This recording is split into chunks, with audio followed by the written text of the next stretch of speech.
हो गया कूल्हे की हड्डी, जब आप उसको उठाने लगे तो आपको अकल होनी चाहिए। उसके कूल्हे की हड्डी जब आप हाथ लगाएंगे ना, क्योंकि ये बुरा आदमी है, जब आप उसको उठाएंगे ना, तो जब आपको पता है कि वो गिरा हुआ है, तो आपने उसको उस जिस साइड पे गिरा है तो उसको आपने देखना है उस साइड के ऊपर, कि जब वो गिरा है तो उसकी वो हाथ लगा के, क्योंकि आप अगर डॉक्टर हैं तो डॉक्टर का काम है कि उसको उठाने से पहले खाली वो कूल्हे को नहीं देखना, और भी बड़ी चीजों को देखना है कि उधर नहीं तो उधर भी तो हो।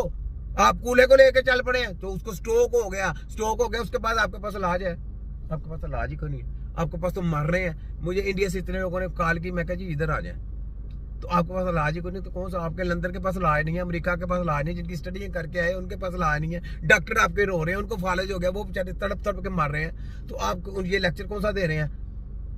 चैलेंज कबूल करो। मैंने आपको डॉक्टर साहब, मैंने बोला जो भी वीडियो आएगी मैंने तोड़ फोड़ पढ़ करके तिया पाचा करके रख देना, ये आप अपने स्टूडेंटों को पढ़ाएं। हकीम है आपके सामने, मुकाबला करें ना, क्यों नहीं करते? आप कहते हैं हमारी टीम बड़ी आला है क्रिकेट में, मैं कहता हूँ ठीक है आला है जी, आला है। अब हम कहते हैं कि तिब्बे नबी की टीम आला है, तो आप हमको साबित करें कि हम आला नहीं, मुकाबला करें हमारे साथ, जुर्रत पैदा करें ना अपने अंदर। तिब्बे नबी का नारा लगा रहे हैं हम, जुर्रत पैदा करें, वर्ल्ड के डॉक्टर अपने साथ ले लें, जिनकी आप स्टडियां कर रहे हैं उनको साथ ले लें, पूरी दुनिया के डॉक्टर इकट्ठे कर लें, कोई लाने जंग करे ना यार, कोई पता चले ट्रॉफी जीती है आपने जीता किसी से कुछ। आ जाए फालज वाला मरीज, epilepsy, multiple sclerosis, cerebral Pasi, फिर एक्सीडेंट पेशेंट, फिर पैरालिसिस, फिर वो मस्कुलर डिस्ट्रॉफी, सिग्नल प्रॉब्लम, फिर स्पाइनल कॉर्ड में क्लॉटिंग आ जाना, फिर दिल की ब्लॉकेज, सारी जिसके ऊपर आप लेक्चर देते हैं, आ जाए सारे लेक्चरर आपके पूरे उधर लेक्चरर पढ़ के मैं डब्बे में बंद ना करके रख दिया, तो तुम्हारी रात की नींद में उड़ा के रात को तुझे फाले का अटैक ना करवा दे, छोटा गेम ना कहना, हवाएं गुम हो जाएंगी। देखना वीडियो जाने की देर है मेरी, ठीक है, हवाएं गुम करा दूंगा, ये छोटा गेम है, बोलती बंद कर दूंगा सबकी। राइट साइड में जिस तरह की ताकत जाती है, स्ट्रोक उसके अपोजिट साइड में होता है, यानी कि खून का थक्का या ब्लड का क्लॉट जो जमा, जब वो राइट साइड में जमेगा तब left side of the body paralyse हो जाएगी। अब अगर मान लो उनको स्ट्रोक हो गया, स्ट्रोक भी दो प्रकार के हुए, पहला हेमरेजिक स्ट्रोक, कि ब्लड प्रेशर बढ़ा और ब्रेन के right side of the body में ब्लड की वेसल फट गई और वहां से ब्लड लीक हो गया, और लीक होने के कारण एक बड़ा सा हेमरेज हो गया, तो ब्रेन हेमरेज के कारण भी अपोजिट साइड की वीकनेस हो जाएगी। दूसरा क्या कारण है वीकनेस होने का या स्ट्रोक होने का? दूसरा कारण है, अब आपने देख लिया बेचारे की उम्र कितनी, उम्र उसकी देख ली कितनी चलेगी, और उसको ब्लड प्रेशर हाई हुआ तो इसको लो करने का नहीं पता, अगर लो हो गया तो हाई कैसे करना है ये भी नहीं पता, तो बेचारा आस्ते आस्ते गोलियां खाते जाता, गोलियां खाते जाता, तो सारी बात है उसके खून में तरह तरह की चीजें गंदी पैदा होती रहनी है, क्योंकि आपके केमिकल हराम की चीजों से है, और हराम की चीजें इंसानी बॉडी के लिए नहीं बनाई गई, और इंसानी बॉडी के अंदर जब जाएंगी तो वो क्या करेंगी, क्लॉटिंग पैदा करेंगी, जब क्लॉटिंग हो जाएगी जारी बात है लोथरा जमना ही जमना, जो मर्जी कर ले, और जब लोथरा जमेगा उससे फालज का अटैक होना ही होना, जो मर्जी कर ले, और जब फालज का अटैक होगा फिर आपका बाप भी आ जाएगा ना, उसको सही नहीं कर सकता। कैसा है?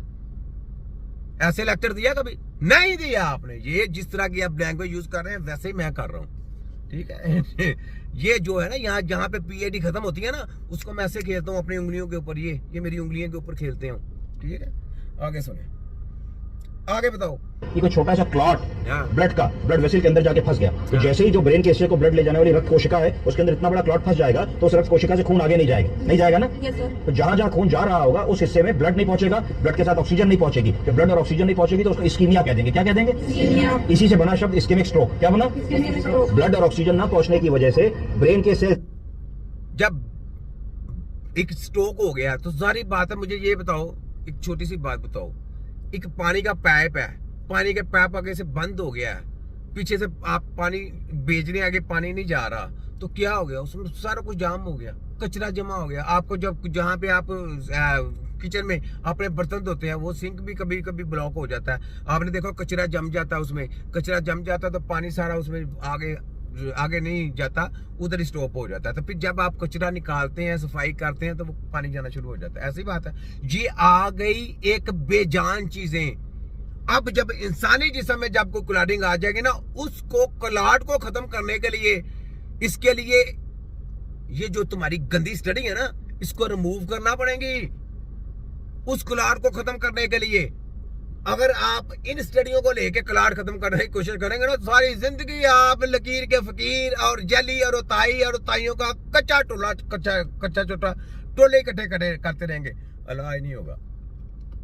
क्यों नहीं होगा? क्योंकि समझ नहीं है।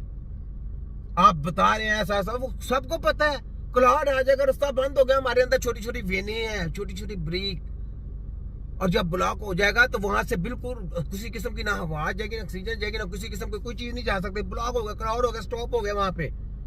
ये बात है, समझ लगी? पहले भी गई, ठीक है।